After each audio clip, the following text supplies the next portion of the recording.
Hello everyone, my name is Nidhi Verma and welcome to PT NEET. जो chapter हम लोग कर रहे हैं उसका नाम है body fluid and circulation. Already 2 lecture हम लोगों ने लगा लिया है। अगर आपने अभी तक नहीं देखा है, आप डायरेक्ट 3rd लेक्चर देख रहे हैं तो आपको लिंक डिस्क्रिप्शन में मिल जाएगा या फिर मेरे ही चैनल के प्लेलिस्ट बना हुआ है class 11 NCERT line to line, ठीक है। वहां से जाकर के आप देख सकते हो या तो ये वाला चैप्टर, बाकी अगर आपको 1st, 2nd या 3rd यूनिट भी करनी है तो उसको भी मैंने वहां पे ऑलरेडी एनसीईआरटी से करा रखा है। और जब भी आप लेक्चर लगाइए, आपकी पहली क्लास है या फिर आपकी दूसरी क्लास है, तो जब भी आप ये लेक्चर लगाइए ध्यान रखिएगा कि अपनी एनसीईआरटी अपने साथ लेकर के बैठिएगा, तब भी फायदा होगा, अदरवाइज कोई फायदा नहीं निकलने वाला है। अपनी एनसीईआरटी साथ लेकर के बैठना।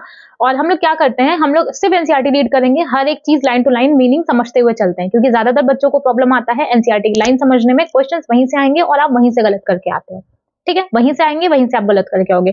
तो बेहतर क्या है कि हर चीज यहीं समझते चलो। जितनी बार मैं बोलूं उतनी बार नहीं बोल सकते तो एटलीस्ट, ठीक है, मैंने पहली बार बोला आपको नहीं समझ में आएगा, दूसरी बार आप अगर उसको रिवीजन में हम जा रहे हैं तो दूसरी बार आपको मे बी 50, 30, 40% आपके दिमाग में रहेगा। जब भी एक पैराग्राफ खत्म होगा उसको हम 1-2 बार 3 बार रिवाइज करेंगे, तो एक बार आप भी साथ साथ रिवाइज करने का ट्राई करना, ठीक है। अदरवाइज 1 घंटे का लेक्चर होगा, आपका टाइम भी वेस्ट होगा, कोई भी फायदा नहीं निकलने वाला है। पढ़ रहे हो, कहीं पे टाइम दे रहे हो तो अच्छे तरीके से इन्वेस्ट करिएगा, ठीक है।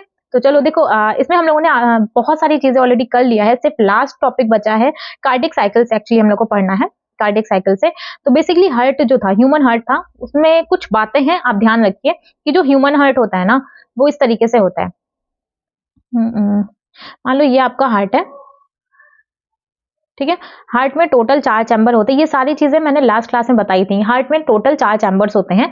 इधर होगा आपका right atria, left atria, right ventricle and आपका लेफ्ट वेंट्रिकल, करेक्ट।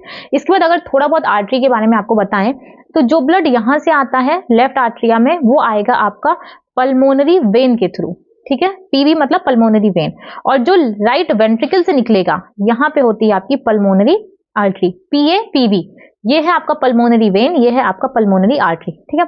इसके बाद जो ब्लड आपका राइट आर्टरिया में आता है, ये आता है आपका वेना कावा के थ्रू, और जो लेफ्ट वेंट्रिकल से बाहर निकल जाता है, ये होता है आपका एओर्टा। फिलहाल इतनी 4 चीजें, इतनी 4 वेसल्स के नाम आप याद रखो कि जो ब्लड आएगा राइट आर्टरिया में वो आता है थ्रू वेना कावा, जो लेफ्ट आर्टरिया में आएगा वो आएगा पल्मोनरी वेन से, जो राइट वेंट्रिकल से बाहर निकलेगा वो निकलेगा पल्मोनरी आर्टरी से, जो लेफ्ट वेंट्रिकल से बाहर निकलेगा वो निकलेगा आपका एओर्टा से। यहाँ पे देखो, हम लोग कार्डियक साइकिल भी करेंगे और प्लस हम लोग डबल सर्कुलेशन भी करेंगे। डबल सर्कुलेशन में बच्चों को बहुत इशू आता है, बहुत ज्यादा प्रॉब्लम आती है, उन्हें समझ नहीं आता। आपका हर एक डाउट आपका इस लेक्चर के बाद क्लियर हो जाएगा। मतलब मेरा तो पूरा ट्राई रहेगा। अगर देखो, ऐसा भी हो सकता है कि एक बार देखने पे आपको ना समझ में आए तो आप मुश्किल 1-2 बार और लेक्चर देख लेना, 2x पे करके देख लेना, ठीक है। आपको बट समझ जरूर आ जाएगा, इसका गारंटी है। तो 4 चीजों के नाम याद रखो। यहाँ पे वेना कावा लेकर के आ रही है, लेफ्ट आर्टरिया में पल्मोनरी वेन लेकर के आ रही है, पल्मोनरी आर्टरी राइट वेंट्रिकल से का लेके जा रही है, और लेफ्ट वेंट्रिकल का आपका एओर्टा लेके जा रही है। ये थी कुछ बातें। अब कुछ चीजें और देखो, जो लेफ्ट पार्ट में रहेगा, जो लेफ्ट आर्टरी और लेफ्ट वेंट्रिकल के बीच में, यहाँ पे आपका बाइकस्पिड वॉल्व होता है। क्या होता है यहाँ पे आपका बाइकस्पिड वॉल्व होता है। क्या है बाइकस्पिड, ये सबका काम आएगा। अभी बाइकस्पिड वॉल्व होता है जो राइट आर्टरी और राइट वेंट्रिकल के बीच में है। यहाँ पे आपका ट्राइकस्पिड वॉल्व होता है। क्या है यहाँ पे ट्राइकस्पिड वॉल्व। वॉल्व मींस कि ठीक है, आपका ब्लड फ्लो में हेल्प कर रहा है, ठीक है। मतलब बैक फ्लो से प्रिवेंट करता है कि ब्लड आपका एक ही डायरेक्शन में जाए। ऐसा नहीं कि जा भी रहा है आ भी रहा है, ऐसा कोई सिस्टम हार्ट में नहीं होता है। एक ही डायरेक्शन में ब्लड का फ्लो होता रहे, अदरवाइज प्रॉब्लम नहीं आ जाएगी, ब्लड मिक्स हो जाएगा। डीऑक्सीडेंट ब्लड उसको जाना था शरीर से बाहर, वापस से वो हार्ट के ही पास आ रहा है, ठीक है। सॉरी, हार्ट के बाहर जाना था, वापस से वो हार्ट के पास ही आ रहा है, तो ऐसा नहीं हो सकता। इसलिए यहाँ पे ट्राइकस्पिड वॉल्व है, लेफ्ट साइड में बाइकस्पिड वॉल्व है। एक वॉल्व का आपने नाम और सुना होगा, वो होता है सेमी ल्यूनर वॉल्व। वो आपके पल्मोनरी आर्टरी और पल्मोनरी आर्टरी और एओर्टा में होता है। दोनों जगह क्या होगा आपका सेमी ल्यूनर वॉल्व। इसका भी सेम फंक्शन है, सेमी ल्यूनर वॉल्व। ये भी क्या करता है, ब्लड के बैक फ्लो को प्रिवेंट करता है। मतलब एक ही डायरेक्शन में ब्लड के फ्लो को करवाता है, जो पीछे ब्लड ना जा पाए, इसके लिए वॉल्व बंद हो जाता है। ये सारी चीजें हम लोग देखने वाले हैं। क्या था, अपना हार्ट था। हार्ट में टोटल 4 चैम्बर, ऊपर के राइट आर्टरिया लेफ्ट आर्टरिया, नीचे के लेफ्ट वेंट्रिकल राइट वेंट्रिकल। अब अगर नाम याद करो तो सबसे पहले ना नीचे का याद किया करो कि राइट वेंट्रिकल और लेफ्ट वेंट्रिकल के पास पास कौन कौन सी चीजें। जो ब्लड आएगा राइट वेंट्रिकल में वो निकलेगा with the help of pulmonary artery के थ्रू निकलेगा, ठीक है। और जो ब्लड आएगा लेफ्ट वेंट्रिकल में, यहां पे जो आएगा वो निकलेगा एओर्टा के थ्रू, ठीक है। अगर आपको बहुत ज्यादा याद करने में इशू है तो ऐसे भी कर सकते हो। ये भी नहीं करना तो एक और तरीका है, एक बात हमेशा याद रखना कि ये जो लेफ्ट वाला पार्ट होता है ना, ये जो लेफ्ट वाला पार्ट है, इसमें हमेशा ऑक्सीजनेटेड ब्लड रहेगा। ठीक है, इसमें क्या रहेगा, इसमें आपका हमेशा ऑक्सीजनेटेड ब्लड रहेगा। क्या, ऑक्सीजनेटेड ब्लड रहेगा। ठीक है, और जो ये आपका राइट वाला पार्ट है, क्या, जो आपका राइट वाला पार्ट है, इसमें आपका हमेशा डीऑक्सीजनेटेड ब्लड रहेगा। क्या बोला मैंने, आपको समझ आया। देखो, जो हार्ट का आपका लेफ्ट वाला पार्ट रहेगा, चाहे लेफ्ट आर्टरिया हो या आपका लेफ्ट वेंट्रिकल हो, यहाँ पे आपका ऑक्सीजनेटेड, देखो अभी आपको लगेगा कि मैम आप एनसीईआरटी क्यों नहीं पढ़ा रहे हो। बेटा ये बहुत बेसिक सी चीजें आपको पता होनी चाहिए, क्योंकि बच्चों का क्या होता है, अभी हम आपको एनसीईआरटी करा देंगे, नोट्स में करा देंगे, आपको डायरेक्टली नहीं समझ में आएगा, कंफ्यूजन वहीं से क्रिएट होता है। एक बार मेरे साथ देख लो, 2 बार हम वैसे भी रिपीट कर रहे हैं, क्लास खत्म होने के बाद एक बार और देख लेना, अगर कंफ्यूजन बचता है तो हमेशा याद रखना कि जो लेफ्ट पार्ट होगा, लेफ्ट आर्टरिया हो या लेफ्ट वेंट्रिकल, वहां हमेशा रहेगा ऑक्सीजनेटेड ब्लड, और जो राइट पार्ट होगा, चाहे आपका राइट आर्टरिया हो या राइट वेंट्रिकल हो, यहाँ पे होगा आपका डीऑक्सीडेंट ब्लड। इतना समझ में आ गया। अब एक बात बताओ, राइट वेंट्रिकल में क्या था, पल्मोनरी आर्टरी थी। या तो ऐसे याद कर लो, या तो आप ऐसे याद कर सकते हो। हमेशा एक चीज याद रखना कि जितनी भी आर्टरी का आप नाम पढ़ो, जितनी भी आर्टरी का आप नाम पढ़ोगे, वो हमेशा कैरी करती है ऑक्सीजनेटेड ब्लड। हमेशा क्या कैरी करेगी, ऑक्सीजनेटेड ब्लड। जितनी भी आप वेन्स का नाम पढ़ोगे, ठीक है, जितनी भी वेन्स होती हैं, वो हमेशा डीऑक्सीजनेटेड ब्लड कैरी करती है। ठीक है, नॉर्मली तो ये ऐसा होता है, करेक्ट। बट आपका एक एक्सेप्शन होता है, एक होता है आपका पल्मोनरी आर्टरी, एक होता है आपका pulmonary vein. Pulmonary artery, artery है, क्या कैरी करना था, ऑक्सीजनेटेड, बट ऑक्सीजनेटेड ना कैरी करके क्या कैरी करती है, डीऑक्सीजनेटेड, मतलब इंप्योर ब्लड कैरी करती है। सारी आर्टरी आपकी प्योर ब्लड लेके जाएगी except one, that is pulmonary artery. सारी वेन्स आपकी डीऑक्सीजनेटेड ब्लड लेके जाएगी एक्सेप्ट वन, आपका पल्मोनरी वेन। क्या बोला मैंने कि पल्मोनरी वेन, सॉरी हाँ, वेन्स था, उसको डीऑक्सीजन ब्लड कैरी करना था, करेक्ट। पल्मोनरी वेन है, इसको भी डीऑक्सीजनेटेड ब्लड कैरी करना है, बट नहीं करता। ये क्या लेकर के जाएगा, ये ऑक्सीजनेटेड ब्लड यानी कि प्योर ब्लड लेकर के जाता है। मैंने क्या बोला, आर्टरी क्या कैरी करती है, ऑक्सीजनेटेड ब्लड, वेन क्या कैरी करता है, डीऑक्सीजनेटेड ब्लड। ये सिंपल सिंपल सी चीज, प्योर इंप्योर से भी आप याद कर सकते हो, अगर बार बार ऑक्सीजनेटेड डीऑक्सीजनेटेड आपको थोड़ा सा टफ लग रहा है तो। क्या बोला मैंने कि आर्टरी ऑक्सीजनेटेड ब्लड लेके जाएगी, वेन्स डीऑक्सीजनेटेड ब्लड लेके जाएगी। किसको छोड़ के, पल्मोनरी आर्टरी। पल्मोनरी आर्टरी क्या लेके जाएगा, डीऑक्सीजनेटेड ब्लड। लेके जाना था प्योर ब्लड, क्या लेके गई, impure blood. Same pulmonary vein क्या करती है, वेन थी, क्या लेके जाना था, इम्प्योर ब्लड। कैसा, डीऑक्सीजनेटेड ब्लड लेके जाना था, बट एक्सेप्शन है, तो पल्मोनरी वेन क्या कैरी करती है, ऑक्सीजनेटेड ब्लड। अब एक बात बताओ, जब राइट वाला जो पार्ट है, ठीक है, चाहे आपका राइट आर्टरी और राइट वेंट्रिकल हो, जब यहाँ पे कोई आर्टरी प्रेजेंट होगी, ठीक है, यहाँ पे सिर्फ डीऑक्सीजनेटेड ब्लड है, तो डीऑक्सीजनेटेड ब्लड कौन लेके जाता है, पल्मोनरी का ही हो सकता है। यहाँ पे होता है पल्मोनरी आर्टरी, यहाँ पे होता है पल्मोनरी वेन। बाकी वेना कावा राइट आर्टरिया में ब्लड लेकर के आएगी, और लेफ्ट वेंट्रिकल से आपका एओर्टा निकल जाता है। इतनी बेसिक सी चीजें। हार्ट के total 4 chamber, bicuspid valve left side पे प्रेजेंट होगा, ट्राइकस्पिड वॉल्व राइट साइड में प्रेजेंट होगा, राइट आर्टरी राइट वेंट्रिकल के बीच में, सेमील्यूनर वॉल्व आपका पल्मोनरी आर्टरी में और आपका एओर्टा में प्रेजेंट होगा। लेफ्ट साइड हमेशा ऑक्सीजनेटेड ब्लड होगा इधर, और राइट साइड हमेशा डीऑक्सीजनेटेड ब्लड होगा, करेक्ट। चलो अब यहां से आपको थोड़ा बहुत बेस क्लियर हुआ होगा। एक नाम और याद रखना कि डायस्टोल जब भी टर्म यूज हो तो समझ जाना अब रिलैक्सेशन स्टेट चल रहा है। सिस्टोल आ जाए तो समझ लेना कि कॉन्ट्रैक्शन हो रहा है, ठीक है। एक चीज और देख लो, यहाँ पे क्या होता है, यहाँ पे राइट आर्टरिया के राइट कॉर्नर पे, यहाँ पे राइट कॉर्नर पे, ठीक है, नोड प्रेजेंट होता है। ऐसे नोड क्या करता है, एक्शन पोटेंशियल जनरेट करता है, ठीक है। और लेफ्ट कॉर्नर पे आपका एवी नोड प्रेजेंट होता है। ये जो कॉन्ट्रैक्शन रिलैक्सेशन हो रहा है ना, जो कॉन्ट्रैक्शन हो रहा है वो क्यों हो रहा है, कॉन्ट्रैक्शन कैसे हो रहा है, क्योंकि जब आपका ये ऐसे नोड एक्शन पोटेंशियल जनरेट करेगा ना, ऑटो एक्साइटेबल हार्ट होता है। क्यों होता है, क्योंकि वहां पे ऐसे नोड प्रेजेंट है। तो जब ऐसे नोड होगा, ऐसे नोड प्रेजेंट होता है, जब वो एक्शन पोटेंशियल जनरेट करता है, तब जाके कॉन्ट्रैक्शन आता है हार्ट में। आप देखोगे आर्टरिया में होगा, फिर आपका वेंट्रिकल में होगा, प्रेशर बढ़ रहा है, प्रेशर घट रहा है, ये सारी चीजें हो रही है क्योंकि एक्शन पोटेंशियल जनरेट होता है हार्ट के अंदर। इतनी सी बेसिक चीजें पढ़ लिए। अब देखो अब क्या होता है। हार्ट है, right atria, right ventricle, left atria, left ventricle, left side में बाइकस्पिड वॉल्व, और राइट साइड में आपका ट्राइकस्पिड वॉल्व, ठीक है। इतना हो गया। देखो सबसे पहले क्या होता है, 4 चैम्बर, एक बार इसको देख लो, 4 चैम्बर होता है। अगर चारों चैम्बर, राइट आर्टरिया, दोनों आर्टरिया के, दोनों वेंट्रिकल के, अगर ये चारों आपके रिलैक्स्ड है, ठीक है, रिलैक्स है, तो बोलेंगे ज्वाइंट डायस्टोल। ज्वाइंट क्यों बोला जा रहा है, क्योंकि चारों चैम्बर, ठीक है, 2 थे आर्टरिया वेंट्रिकल, 2 हैं, राइट साइड लेफ्ट साइड दोनों साइड है, तो अगर चारों चैम्बर रिलैक्स हैं तो बोलेंगे ज्वाइंट डायस्टोल। ज्वाइंट डायस्टोल मतलब सारे चैम्बर, चारों चैम्बर रिलैक्स स्टेट में है। बाइकस्पिड और ट्राइकस्पिड वॉल्व ओपन होते हैं उस टाइम पे, एकदम ओपन होगा, करेक्ट, कोई हमें बैक फ्लो प्रिवेंट करने की जरूरत नहीं है उस टाइम पे। क्या होता है, पल्मोनरी वेन से जाएगा लेफ्ट आर्टरिया में, पल्मोनरी वेन से जाएगा लेफ्ट आर्टरिया में, फिर जाएगा बाइकस्पिड वॉल्व में, फिर एओर्टा से बाहर निकल जाएगा, ठीक है, लेफ्ट वेंट्रिकुलर, फिर एओर्टा से बाहर निकल जाएगा। वेना कावा से जाएगा राइट आर्टरिया में, राइट आर्टरिया से ट्राइकस्पिड वॉल्व से होते हुए राइट वेंट्रिकल से होते हुए, ठीक है, राइट वेंट्रिकल में आकर के पल्मोनरी आर्टरी से बाहर चला जाएगा और यहाँ पे प्रेजेंट होगी आपकी सेमील्यूनर वॉल्व। इतना होता है, एक बार आप देख लो यहाँ पे, देखो how does the heart function, heart किस तरीके से आपका फंक्शन करता है, let us take a look. To begin with all the 4 chamber of heart are a relax state. जब हम लोग स्टार्ट करते हैं तो हार्ट के चारों चैम्बर अभी आपके रिलैक्स स्टेट में है, मतलब क्या है, they are in joint diastole, joint diastole condition बोलते हैं इसको। जब भी जॉइंट डायस्टोल नंबर आएगा, जब भी लिखा है जॉइंट डायस्टोल, मतलब समझ लीजिए कि जितने भी चैम्बर्स हैं 4 चैम्बर आपके कैसे हैं, रिलैक्स स्टेट में है। नेक्स्ट लाइन यहाँ पे लिखी गई है, क्या लिखी गई है, हाँ, as the tricuspid and bicuspid valve open, वो भी आपका ओपन होगा। Blood from the pulmonary vein to, blood का जैसा फ्लो होता है, ब्लड कैसे, पल्मोनरी वेन और वेना कावा से कहां कहां आ रहा है। अब देखो इन्होंने लिख दिया लेफ्ट एंड राइट वेंट्रिकल में आ रहा है रिस्पेक्टिवली, मतलब पल्मोनरी वेन से कहां आ रहा है, पल्मोनरी वेन से आ रहा है लेफ्ट वेंट्रिकल में, ठीक है, और वेना कावा से आ रहा है राइट वेंट्रिकल में। यही तो मैंने बोला था कि पल्मोनरी वेन से आ रहा है लेफ्ट वेंट्रिकल, लेफ्ट आर्टरिया में, लेफ्ट आर्टरिया के थ्रू होते हुए लेफ्ट वेंट्रिकल में। इसीलिए बोला जाता है कि एनसीईआरटी में आपको नहीं समझ में आएगा, वहां पे सिंपल उन्होंने क्या लिख दिया है, through the left and right atria, इन्होंने ये बोला। देखो वेना कावा था, यहीं पे हम हार्ट बना देते हैं, ये हार्ट है, ठीक है, ये हार्ट के 4 चैम्बर, ठीक है, right atria, left ventricle, right ventricle, ठीक है, यहां से पल्मोनरी वेन है, इस साइड है आपका वेना कावा।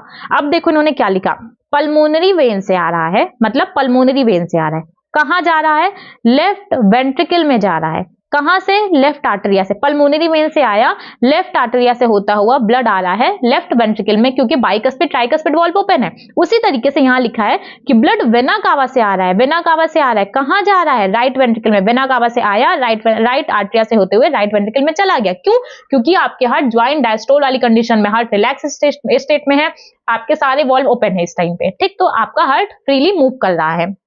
यही चीज यहाँ पे लिखा गया है, as the tricuspid and bicuspid valve are open, blood from the pulmonary vein, blood pulmonary vein से एंड वेना कावा से, और वेना कावा से कहां फ्लो कर रहा है, लेफ्ट एंड राइट वेंट्रिकल में, पल्मोनरी वेन से लेफ्ट वेंट्रिकल में मूव कर रहा है, वेना कावा से आपका राइट वेंट्रिकल में मूव कर रहा है, थ्रू लेफ्ट एंड राइट आर्टरिया। अब भाई आर्टरिया से होता हुआ ही तो जाएगा, क्योंकि बीच में तो आर्टरिया प्रेजेंट है ना, तो आर्टरिया से होता हुआ ही जाएगा। The semilunar valve are closed at this stage, यहाँ पे आपके सेमील्यूनर वॉल्व क्लोज होते हैं। देखो यहाँ से यहाँ इस साइड होता है आपका पल्मोनरी आर्टरी, इस साइड होता है आपका एओर्टा, पता नहीं आपको दिख रहा होगा कि नहीं, अब दिखेगा, ठीक है, एओर्टा। यहाँ पे आपका सेमील्यूनर वॉल्व प्रेजेंट होते हैं, चाहे आपका पल्मोनरी आर्टरी हो, यहाँ पे आपका कलर ही नहीं चेंज है, यहाँ पे आपके सेमील्यूनर वॉल्व प्रेजेंट होते हैं, ठीक है, सेमील्यूनर वॉल्व। अब नेक्स्ट लाइन लिखी गई है कि the essay now generate the action potential, सब कुछ आपका रिलैक्स था, ब्लड फ्रीली मूव कर रहा था, कहां से। अब एक बार आपके दिमाग में ना ये पिक्चर चलनी चाहिए, हार्ट है, हार्ट के total 4 chamber, right left, right atria right ventricle, left atria left ventricle, left side में क्या है, लेफ्ट साइड में है आपकी पल्मोनरी वेन। लेफ्ट साइड में कैसा ब्लड आता है, ऑक्सीजनेटेड ब्लड आ रहा है, कौन लेके आएगा, पल्मोनरी वेन लेके आ रहा है। पल्मोनरी वेन आपका ब्लड लेकर के आती, जब जॉइंट डायस्टोल की कंडीशन है, पल्मोनरी वेन आपका ब्लड लेकर के आई, कहां लेकर के आई, लेफ्ट आर्टरिया में, लेफ्ट आर्टरिया से कहां गया, लेफ्ट वेंट्रिकल में। आप डायग्राम देखो, आप मेरी शक्ल मत देखना, ठीक है, पल्मोनरी वेन ब्लड लेकर के आई, ऑक्सीजन ब्लड कहां लेके गई, लेफ्ट आर्टरिया में, फिर वहां से लेफ्ट वेंट्रिकल में चला गया, करेक्ट। जब वेना कावा ब्लड लेकर के आई तो कहां से लेकर के आई, कहीं से भी लेकर के आई, वो सब अभी हम लोग बाद में देखेंगे, अभी थोड़ा थोड़ा देखो। वेना कावा ब्लड लेकर के आई, कहां लेकर के आई, राइट आर्टरिया में, कहां लेके गई, राइट वेंट्रिकल में। कैसे लेके जा रही है, क्योंकि जो यहाँ के दरवाजे हैं ना, यहाँ पे खुले हुए हैं, क्योंकि रिलैक्स कंडीशन चल रही है, ठीक है। अब होगा जो यहाँ पे आपका राइट आर्टरिया में जो आपका एसए नोड प्रेजेंट था, अब ये एक्शन पोटेंशियल जनरेट करेगा, अब यहां से खेल होगा आपका शुरू, ठीक है। देखो SA node now generate an action potential, SA node अब क्या करता है, एक्शन पोटेंशियल जनरेट करता है, which stimulate both the atria to undergo simultaneous contraction, जिसकी वजह से जो दोनों आर्टरियां हैं दोनों एक साथ कॉन्ट्रैक्शन की कंडीशन में चले जाते हैं, दोनों आर्टरिया कॉन्ट्रैक्ट करते हैं। अब इसको बोलेंगे द आर्टरियल सिस्टोल, सिस्टोल मतलब कॉन्ट्रैक्शन। क्या हुआ, ऐसे नोड एक्शन पोटेंशियल जनरेट, यहाँ पे ऐसे नोड प्रेजेंट था, एक्शन पोटेंशियल जनरेट किया, क्या हो गया, राइट आर्टरिया लेफ्ट आर्टरिया दोनों कॉन्ट्रैक्शन में जाएंगे, क्या बोलेंगे, एट्रियल सिस्टोल। पहली लाइन समझ में आ गई। ऐसे नोड एक्शन पोटेंशियल जनरेट किया, बहुत इंपॉर्टेंट चीज है बेटा, बहुत इंपॉर्टेंट चीज है, बच्चों को नहीं समझ में आती है। मेरा ट्राई रहेगा कि आपको समझ में आए, एक्चुअली हर एजुकेटर का ट्राई रहता है कि आपको समझ में आए, बट क्या होता है ना कि कभी कभी कुछ कुछ चीजें हमें कुछ ही लोगों से समझ में आती हैं। हर एजुकेटर अपना 100% दे रहा है, मैं भी अपना 100% दे रही हूँ, मेरा पूरा ट्राई रहेगा कि आपको समझ में आए, बस ध्यान से देखिएगा। कभी कोई भी चीज अगर एक बार नहीं समझ में आ रही है ना, तो एक बार उसको और देखने का ट्राई किया करो एक बार, क्योंकि कोई भी टीचर है ना अपना 100% दे रहा है आपको कोई भी चीज समझाने में, ठीक है। कई हम लोग के साथ भी होता है कि कोई भी चीज है, कोई चीज नहीं समझ में आती है तो उसको एक बार नहीं समझ में आता, दोबारा देखते हैं तो बहुत अच्छे तरीके से समझ में आ जाती है। तो थोड़ा सा एक दो बार देख के ट्राई करो, आपको समझ में आ जाएगा। क्या प्रेजेंट है यहाँ पे राइट आर्टरिया में, आपका ऐसे नोड प्रेजेंट है, एक्शन पोटेंशियल जनरेट करेगा। जब ये एक्शन पोटेंशियल जनरेट करेगा तो दोनों आर्टरिया में कॉन्ट्रैक्शन होगा। कॉन्ट्रैक्शन हुआ, क्या बोले उसको, आर्टरियल सिस्टोल बोला गया। फ्लो चार्ट के फॉर्म में भी है, अगर आपको चाहिए तो आप टेलीग्राम पे आकर के मुझे मैसेज कर दीजिएगा, लिंक डिस्क्रिप्शन में मिल जाएगा कि मैम आपको मुझे फ्लो चार्ट चाहिए। बाकी अगर आप खुद से लिख सकते हो तो इससे बेस्ट कुछ नहीं होने वाला है। This increase the flow of blood. अब जब ये कॉन्ट्रैक्ट किया तो क्या होगा, अब देखो ये कॉन्ट्रैक्ट कर दिया, तो कॉन्ट्रैक्ट करने की वजह से क्या होता है, जो ब्लड का फ्लो है वो बढ़ जाता है वेंट्रिकल्स में बाय 30%। पहले भी वेंट्रिकल में ब्लड जा रहा था, लेकिन जब आपका आर्टरिया कॉन्ट्रैक्ट करेगा, ठीक है, आर्टरिया आपका आप कॉन्ट्रैक्ट किया, जब आपका आर्टरिया कॉन्ट्रैक्ट करेगा तब वेंट्रिकल्स में ब्लड का जो फ्लो है वो और बढ़ जाएगा, और तेजी से बढ़ जाएगा। कोई भी चीज जब रिलैक्स है, ठीक है, जब कॉन्ट्रैक्ट करेगी तो क्या होगा, अब वहां से जो ब्लड पहले नॉर्मली बह रहा था अब वो अपनी स्पीड और भी ज्यादा तेज कर देगा, और 30% इंक्रीज करता है वेंट्रिकल्स में ब्लड का फ्लो। क्या लिखा गया, the increase of blood flow into ventricles by about 30%। 30% ventricle में ब्लड का जाना इंक्रीज हो जाता है। क्यों इंक्रीज हो रहा है, क्योंकि आर्टरिया में सिस्टोल हुआ है।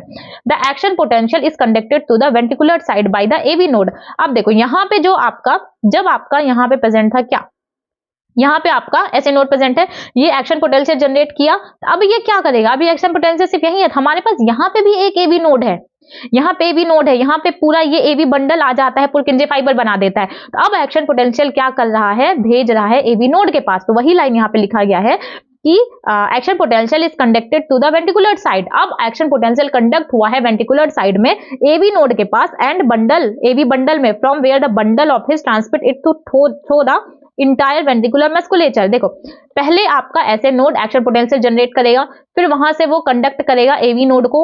एवी नोड से क्या निकलता है, एवी बंडल निकला था, एवी बंडल से क्या निकला था, पूरा आपका पुरकिंजे फाइबर, ठीक है, एवी बंडल कोई बंडल ऑफ हिस बोल रहे हैं उसको, पुरकिंजे फाइबर। तो जब एक्शन पोटेंशियल आपका ऐसे नोड से निकलेगा, एवी नोड के पास आया, एवी नोड क्या करेगा, उसे एवी बंडल के थ्रू होते हुए, पुरकिंजे फाइबर से होते हुए पूरे वेंट्रिकुलर मस्कुलेचर में फैला देता है। इतना समझ में आ गया। ऐसे नोड एक्शन पोटेंशियल जनरेट किया, वहां से गया एवी नोड के पास, एवी नोड से क्या था, एवी बंडल था, एवी बंडल कहाँ गया था, वेंट्रिकुलर मस्कुलेचर में, तो पूरे वेंट्रिकुलर मस्कुलेचर में आपका क्या आ गया, कंडक्शन आ गया, ठीक है।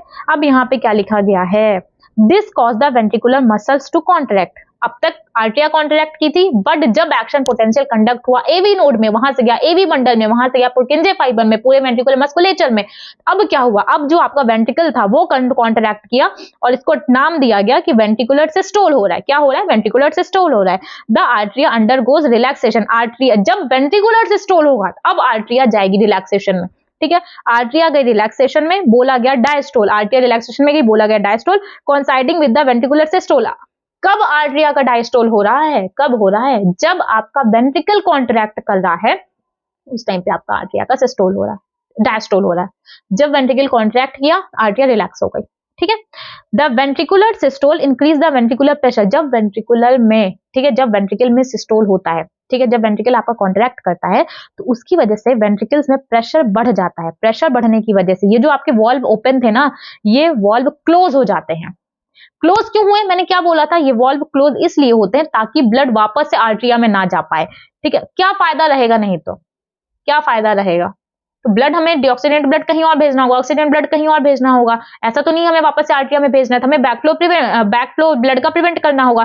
तो जब वेंट्रिकुलर में कंडक्शन होता है, वेंट्रिकुलर प्रेशर बढ़ता है, वेंट्रिकुलर प्रेशर बढ़ने की वजह से ये दोनों वाल्व, चाहे ट्राइकस्पिड हो या बाइकस्पिड वाल्व, दोनों ही क्लोज हो जाते हैं। क्लोज क्यों होते हैं, जिससे कि ब्लड वापस से आर्टरिया में ना जा पाए, यही लिखा गया है। कि जब वेंट्रिकुलर सिस्टोल होता है, increase the ventricular pressure, ventricular systole हुआ तो वहां से वेंट्रिकुलर प्रेशर बढ़ता है, वेंट्रिकुलर प्रेशर इंक्रीज होता है, उसकी वजह से बाइकस्पिड और ट्राइकस्पिड वॉल्व क्लोज हो जाते हैं। Bicuspid and tricuspid valve attempt to backflow of blood उसका बैकफ्लो ना कर पाए आर्टरिया में, जिसकी वजह से दोनों वॉल्व क्लोज हो जाते हैं। As the ventricular pressure increases further, जैसे ही वेंट्रिकुलर प्रेशर और बढ़ता है तो सेमिल्यूनर वॉल्व भी क्लोज हो जाते हैं।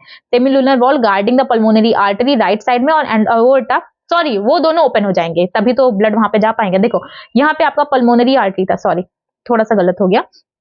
देखो क्या होता है, यहाँ पे आपकी पल्मोनरी आर्टरी है, यहाँ पे आपका एओर्टा है, करेक्ट। यहाँ पे आपका सेमिल्यूनर वॉल प्रेजेंट है। तो जब आपका एसे नोड एक्शन पोटेंशियल सबसे पहले क्या था, सबसे पहले चारों चैम्बर कैसे थे, सबसे पहले चारों चैम्बर आपके रिलैक्स स्टेट में थे, रिलैक्स स्टेट में थे।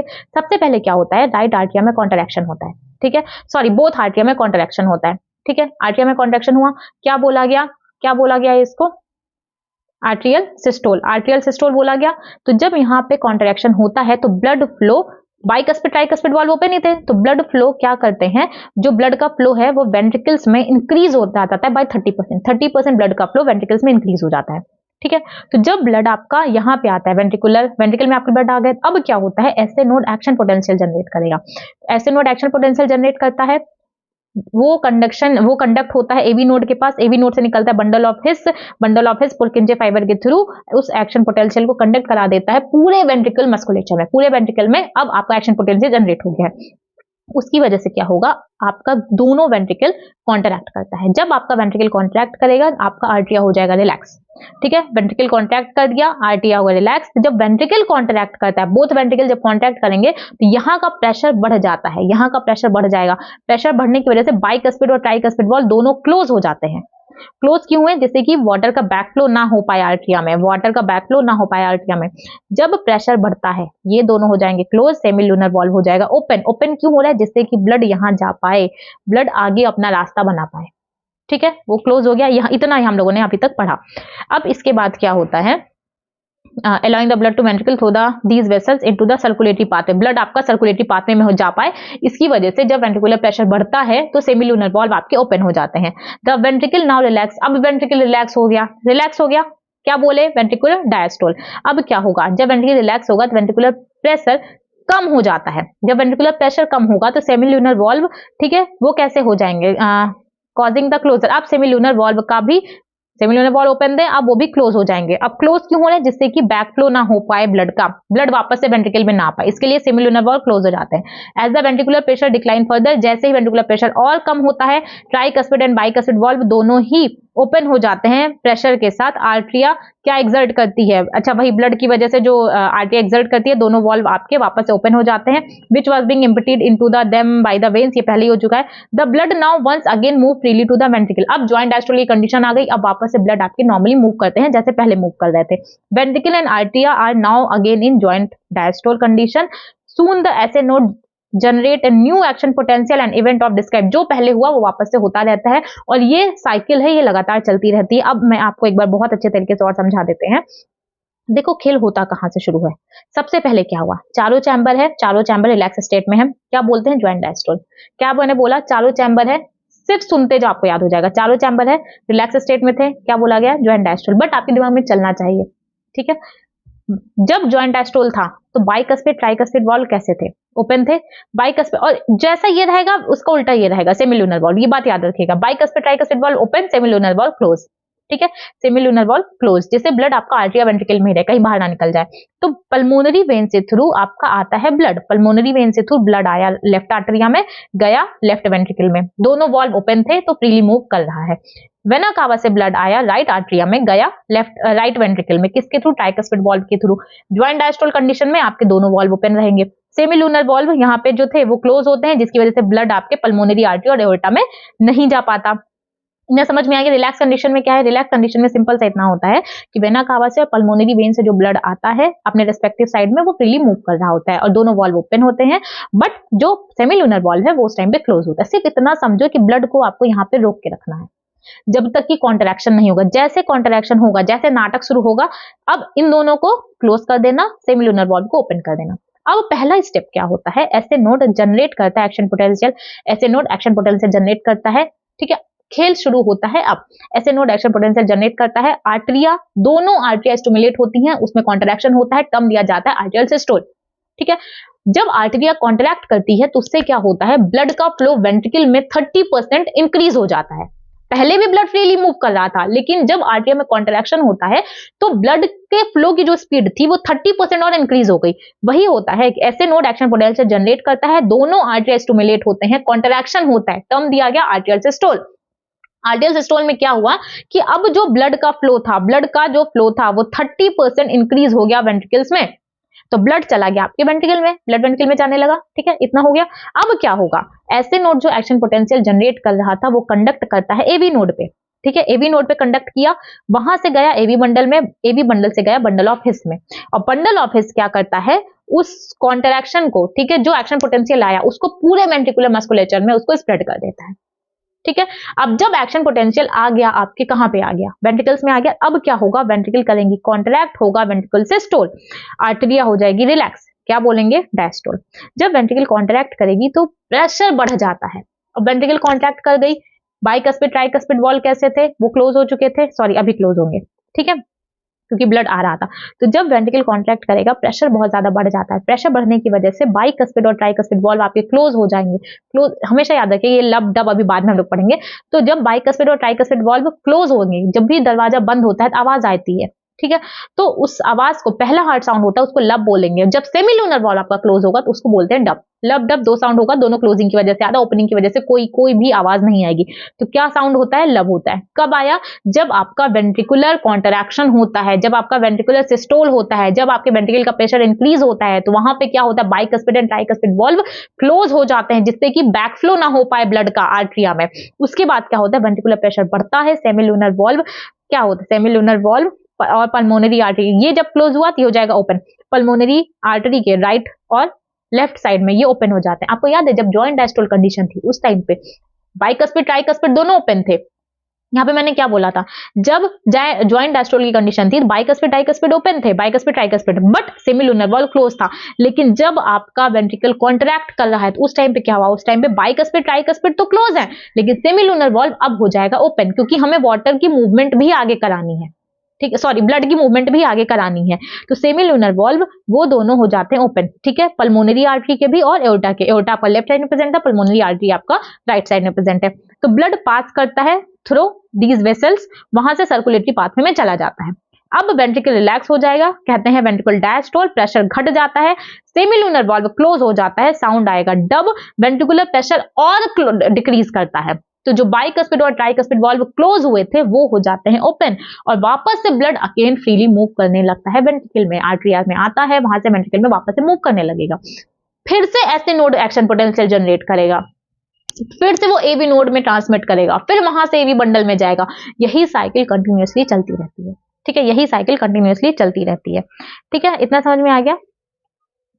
देखो, the sequence event in the heart which is cyclically repeated is called, sorry, the cardiac cycle. ये जो बार बार साइक्लिक हम लोग मूवमेंट देख रहे हैं, ठीक है, जैसे नोड पोटेंशियल बार बार एक्शन पोटेंशियल जनरेट कर रहा है, जॉइंट डायस्टोल कंडीशन आ रही है, फिर आर्टरिया कॉन्टैक्ट कर रहा है, फिर वेंट्रिकल कॉन्टैक्ट कर रहा है, फिर वापस जॉइंट डायस्टोल कंडीशन आ रही है, ये जो पूरा एक साइकिल के फॉर्म में मूवमेंट चलता है ना, इसी को बोलते हैं कार्डियक साइकिल। इसी को क्या बोलते हैं, इसी को कार्डियक साइकिल बोल रहे हैं। इट कंसिस्ट ऑफ सिस्टोल, इसमें सिस्टोल होगा, डायस्टोल होगा, और both the artery and ventricle, both दोनों आर्टरी और वेंट्रिकल के सिस्टोल और डायस्टोल होते हैं। As mention earlier, heart beat 72 times होती है पर मिनट। कितनी होती है, 72 टाइम्स पर मिनट होती है। That means cardiac cycle, many cardiac cycle, एक मिनट में कई सारी कार्डियक साइकिल परफॉर्म होती है, एक मिनट में कई सारी कार्डियक साइकिल परफॉर्म होती है।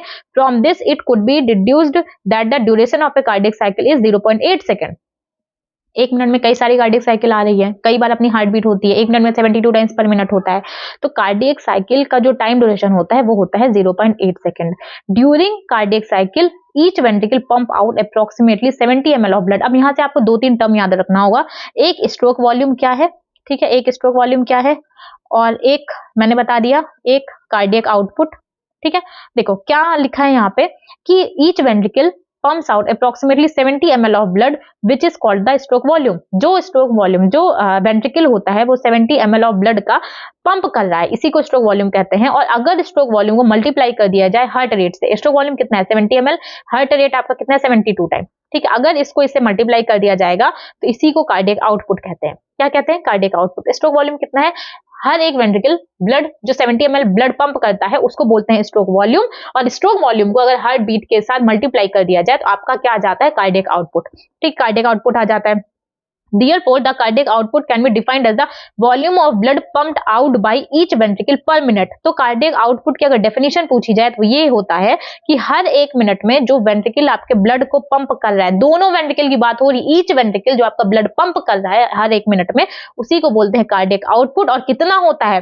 5000 ml या 5 लीटर होता है आपका, ठीक है। हर मिनट में आपका इतना ब्लड पंप करता है। ए हेल्दी इंडिविजुअल हो गया। A body has the ability, body के पास एबिलिटी होती है कि वो अपने स्ट्रोक वॉल्यूम को ऑल्टर कर सकती है, ठीक है। अब अपने स्ट्रोक वॉल्यूम को ऑल्टर कर सकती है, हार्ट रेट को ऑल्टर कर सकती है, एथलीट्स के साथ होता है ऐसा, हार्ट रेट को ऑल्टर कर सकती है। अगर दोनों को ऑल्टर करे तो दोनों का मल्टीप्लिकेशन से ही तो आपका कार्डियक आउटपुट हुआ था। तो अगर स्ट्रोक वॉल्यूम को भी ऑल्टर करेगी, अगर आपके कार्डियक आउटपुट हार्ट रेट को भी ऑल्टर कर रही है, एट द एंड आपका कार्डियक आउटपुट भी बढ़ जाता है, वो भी आपका ऑल्टर हो जाएगा। For example, cardiac output of an athlete will be much higher than that of an ordinary man. एक जो आपका नॉर्मल इंसान होता है उसका कंपैरिजन करोगे अगर आप एथलीट्स के साथ, तो उनका कार्डियक आउटपुट ज्यादा होता है इन कंपैरिजन आपको ordinary man. During each cardiac cycle 2 prominent sound are produce, 2 prominent sounds आपको सुनाई देंगे। एक होगा आपका स्टेथोस्कोप से सुना जाता है, एक होगा आपका फर्स्ट हार्ट साउंड इज लब, कंफ्यूज मत होइएगा, फर्स्ट हार्ट साउंड होता है आपका लब एंड सेकेंड होता है डब। फर्स्ट है लब और LOVE नहीं है, LUB है, ओके, ध्यान रखिएगा, LUB। फर्स्ट होता है लब, सेकेंड होता है डब। लब कब आया? ठीक है, लब आता है जब आपका बाइकस्पिड और ट्राइकस्पिड वॉल्व क्लोज होंगे। कब बाइकस्पिड ट्राइकस्पिड क्लोज होते हैं? सेकंड हार्ट साउंड तब आता है जब आपका क्लोज होगा सेमिल्यूनर वॉल्व, जब आपका सेमिल्यूनर वॉल्व क्लोज होगा तब आएगा। These sounds are clinically diagnostic significance, जब भी हमें डायग्नोज करना होता है तब ये दोनों साउंड्स के लिए आपने देखा होगा ना कि वो लगा के सुनते हैं, ठीक है, तो जो हम लोग आवाज सुनते हैं तो उस टाइम की बात हो रही है। फिर नेक्स्ट बात की जा रही है इलेक्ट्रोकार्डियोग्राम, इलेक्ट्रोकार्डियोग्राम और electrocardiograph. You are probably familiar with this scene from a typical hospital television show. जब भी कोई टेलीविजन शो आता है, आजकल आप लोगों ने देखा होगा कि लोगों का टैटू चल रहा है, कुछ इस तरीके से तो रहता है, पता नहीं कैसे, कुछ तो इस तरीके से रहता है, उन्हें अर्थ ही नहीं पता है कि ये क्या है, मतलब सच में उन्हें टैटू बनवाना है, कुछ तो इस तरीके का होता है, उन्हें मीनिंग ही नहीं पता है कि वो क्या बनवा रहे हैं। उन्हें लगता है कि ठीक है, बस हार्ट से कनेक्टेड है तो पता नहीं क्या है, उन्हें नहीं पता वो क्या बनवाना है। तो अब देख लो वो क्या बनवा रहा है एक्चुअली।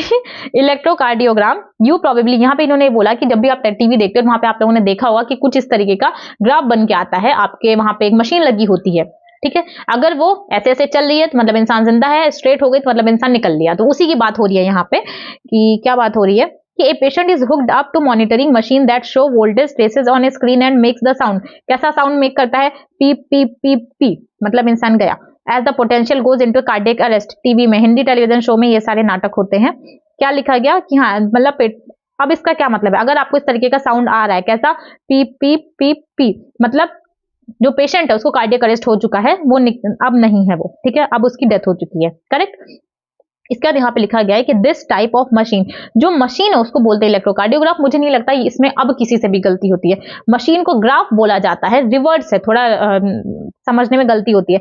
ग्राफ है, मशीन का नाम ग्राम है, जो हमें निकल के आता है, जो प्रिंट आउट मिलता है, जो हम लोग देखते हैं, वो होता है आपका इलेक्ट्रोकार्डियोग्राम, ठीक है। ECG is a graphical representation of the electrical activity of the heart during a cardiac cycle. ECG क्या है? आपका ग्राफिकल रिप्रेजेंटेशन होता है हार्ट का during a cardiac cycle. To obtain a standard ECG, एक स्टैंडर्ड ईसीजी अगर आपको चाहिए तो उसके लिए आपको कुछ लीड लगानी पड़ती है। कहाँ लगानी पड़ेगी देख लो, मशीन से कनेक्ट करना होता है, एक तो दोनों रिस्ट पे, ठीक है, और एक लेफ्ट एंकल पे, दोनों रिस्ट पे और एक लेफ्ट एंकल पे लगता है। यहां से सवाल पूछ सकता है कि अगर आपको स्टैंडर्ड ईसीजी चाहिए तो उसके लिए जो लेड लगानी होगी, तीनों लेड लगानी होती है, वो कहां पे लगानी होगी, तो इसलिए ध्यान रखिएगा। एक तो दो लगेगी आपकी,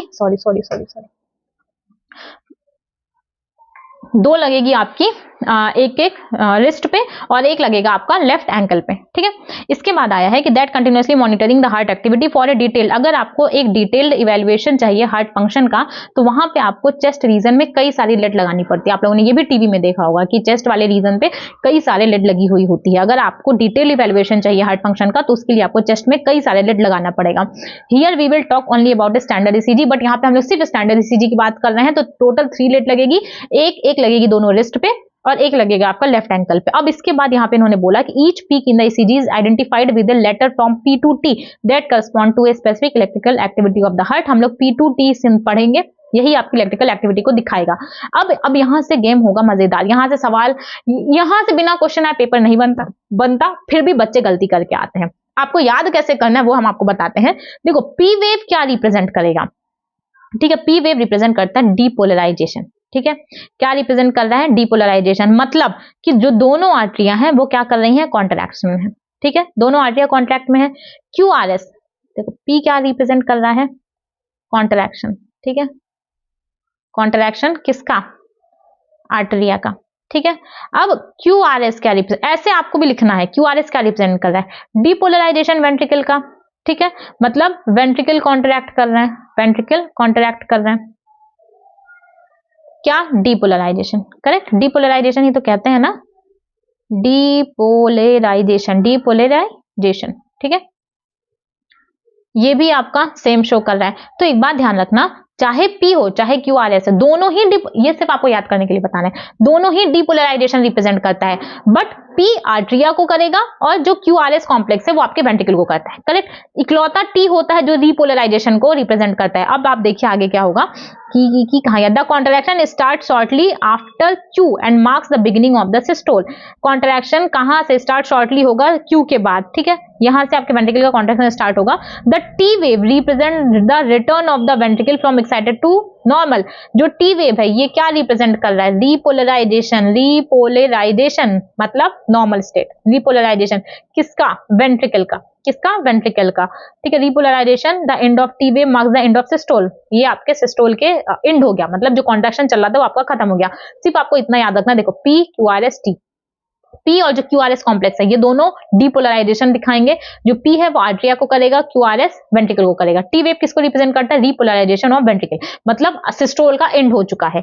obviously by counting the number of QRS complex के नंबर को काउंट करके that occur in a given time period one can determine the heart beat rate of an individual. QRS complex के नंबर को अगर हम लोग देखें तो वहां से हमें एक आदमी के, एक इंसान के हार्ट रेट हमें पता चल सकता है। Since the ECG obtained from different individual have roughly the same, आप किसी भी अलग अलग आदमी का ECG निकालोगे रफली वो सेम ही आएगा। Safe for a given lead configuration, but जो लीड है, ठीक है, जो हम लोगों ने डिसाइड किया कि हाँ स्टैंडर्ड चाहिए तो आपको कहाँ कहाँ सेट करना होगा? दोनों रिस्ट पे, एक लेफ्ट एंकल पे, वो आपका सेम होना चाहिए। Any deviation from this shape indicate the possible abnormality और डिजीज। अगर कोई भी जैसे मान लो ये शेप आ रहा है बट अगर ये शेप नहीं है, कुछ भी चेंज है, तो मतलब उस पर्सन को कोई ना कोई डिजीज है। तो एक बार अच्छे से चेक जरूर करा लें। Hence it is a great clinical significance, ठीक है। क्लिनिकल सिग्निफिकेंस भी आपका शो करता है। तो कितना बोला? P QRS and T। P किसको रिप्रेजेंट करता है? डीपोलराइजेशन, आर्टरिया के, ठीक, आर्टरिया के कॉन्ट्रैक्शन को। QRS कॉम्प्लेक्स किसको करता है? QRS कॉम्प्लेक्स करता है वेंट्रिकल के कॉन्ट्रैक्शन को, डीपोलराइजेशन को। T वेव किसको रिप्रेजेंट करता है? कि अब यहाँ पे इंड हो गया है, इंड ऑफ सिस्टोल मतलब repolarisation of ventricle. 3 standard lead, sorry standard ECG के लिए 3 लेड कहां कहां लगी थी? एक लगेगी आपकी बोथ रिस्ट पे, दोनों कलाइयों पे, दोनों, हाँ, और एक लगेगी आपकी लेफ्ट एंकल पे। अगर हमें डिटेल्ड इवैल्यूएशन चाहिए ECG का तो हमें चेस्ट के पोर्शन में कई सारे लेड और लगानी है, बट यहां पे जो बात की जा रही है वो आपके स्टैंडर्ड ECG की बात की जा रही है। कहां चला गया? स्टैंडर्ड ECG की बात की जा रही है, ठीक है। इतना हो गया। अब यहां से स्टार्ट होता है आपका डबल सर्कुलेशन, ठीक है। डबल सर्कुलेशन ज्यादा नहीं बचा है, अब तो एकदम ही नहीं बचा है। डबल सर्कुलेशन मैंने एक वीडियो बनाया था, 10-15 मिनट का वीडियो होगा, वहां पे भी मैंने अच्छे तरीके से बताया है, ठीक है। ट्राई करते हैं एक बार, देखो। ब्लड फ्लो करता है strictly by a fixed route through blood vessels. Blood आपका ब्लड वेसल्स के थ्रू फ्लो करता है। The artery and the veins, कौन कौन सी आर्टरी एंड द वेन्स? मैंने क्या बोला? आर्टरी लेके जाती है ऑक्सीजनेटेड ब्लड, वेन लेके जाती है डीऑक्सीजनेटेड ब्लड। एक्सेप्शन क्या है? पल्मोनरी आर्टरी, पल्मोनरी वेन, ठीक है। इसके बाद अब बोला गया है कि हर एक आर्टरी और हर वेन, ठीक है, each artery and when consist of 3 layer, ठीक है। आप आर्टरी की बात करोगे या आप वेन्स की बात करोगे, उसमें 3 लेयर होती है। 3 लेयर हो गया, चाहे आप आर्टरी की बात करो चाहे आप वेन की बात करो, उसमें 3 लेयर होंगी, ठीक है।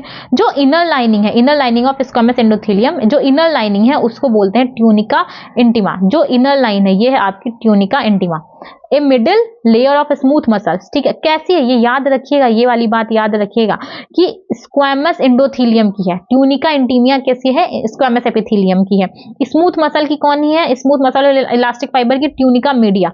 कौन है, ट्यूनिका मीडिया, जो मिडिल लेयर है। इसके बाद बात की गई है external layer of fibrous connective tissue with collagen fibre, वो कौन सी होगी आपकी ट्यूनिका एक्सटर्ना, जो बाहर की लेयर है। जो अंदर की लेयर है वो स्क्वैमस एपिथेलियम की है, जो मिडिल लेयर है वो स्मूथ मसल्स की है, ठीक है, स्मूथ मसल्स की है, और जो सबसे बाहर की लेयर है वो ट्यूनिका एक्सटर्ना, वो फाइब्रस कनेक्टिव टिश्यू की है, fibrous connective tissue with collagen fibre की है। अब इसके बाद यहाँ पे एक इंपॉर्टेंट लाइन लिखी गई है, इसको याद रखिएगा कि the tunica media comparatively thin in the veins, जो ट्यूनिका मीडिया जो मिडिल लेयर है वेन्स में इन कंपैरिजन आर्टरिया वो आपकी थिन होती है। यहाँ डायग्राम में आप देख लो, देखो अगर आपको ये डायग्राम दिख रहा है, दिख ही रहा होगा, यहाँ पे आपको दिख रहा होगा ये आपका वेन है, ये आपका आर्टरी है, ठीक है। यहाँ पे देखो ये मीडिया वाला पोर्शन, यहाँ पे इन्होंने पतला बनाया है, यहाँ पे बहुत ज्यादा चौड़ा बनाया है। ये बाहर का एक्सटर्ना है, मीडिया है, अंदर का इंटरना है, ठीक है। यहाँ इसलिए वेन्स में ल्यूमन आपको ज्यादा बड़ा दिख रहा है इन कंपैरिजन आर्टरी, आर्टरी में ल्यूमन कम होता है।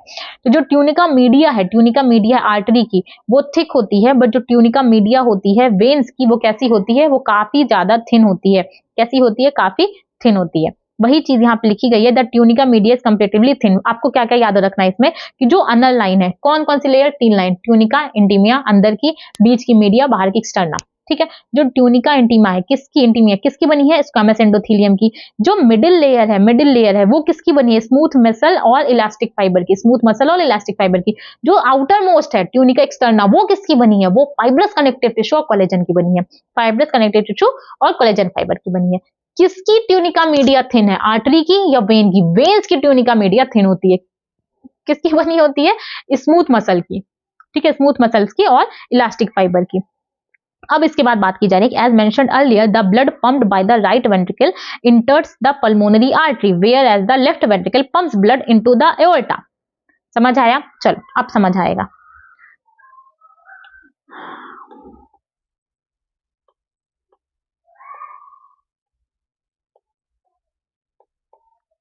वापस से बनाते हैं अपना हार्ट,